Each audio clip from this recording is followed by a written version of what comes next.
Dante, may alam ba ang kanyang abogado kung nasaan ngayon si Senator Bato de la Rosa? Magandang tanghali, Ella. Walang impormasyon kung nasaan ngayon si Senator Ronald Bato de la Rosa.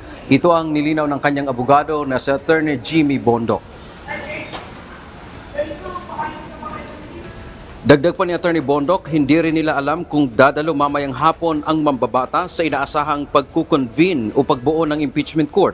Hindi rin kinumpirma ni Attorney Bondoc kung nakalabas na ba ang senador sa Senate.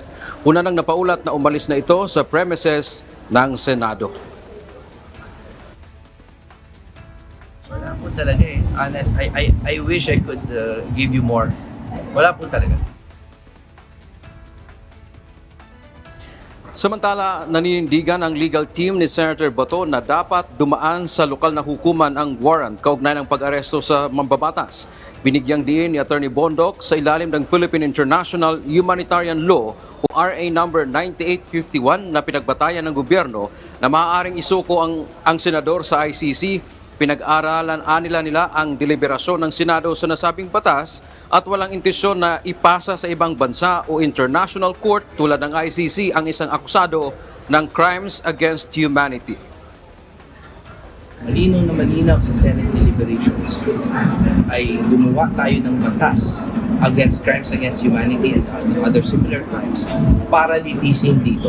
Napakalinaw po doon sa mga usapan ng mga senador. Binatikos din ang kampo ng senador ang sinabi ng Office of the Solicitor General o OSG na fugitive from justice ito. Wala rin anyang dahilan para arestuhin si Bato gaya ng pahayag ng Department of Justice kapag aalis ito ng bansa. Wala naman anyang dahilan ng pag-aresto sapagkat walang arrest warrant mula sa local court. Ella, ayon pa nga kay Attorney Bondoc ay inaasahang sasagutin din nila, magsasubmit sila ng reply doon sa naging tugon ng Office of the Solicitor General sa musyon ni Senator Bato sa Korte Suprema kung saan humihingi ito ng Temporary Restraining Order o TRO upang hindi makipag-ugnayan o makipagtulungan ang pamahalaan ng Pilipinas sa ICC. So within 72 hours ang binigay ng hukuman, inaasahan natin bukas ay makapagsubmit na ng kasagutan ang kampo ni Senator Bato at pagkatapos niyan ay magro-rule o magde-decide ang hukuman kung pagbibigyan ba o hindi ang hinihinging temporary restraining order ng mambabatas. Yan ang ating update mula dito sa Senado. Balik sa iyo, Ella. Maraming salamat, Dante Amento.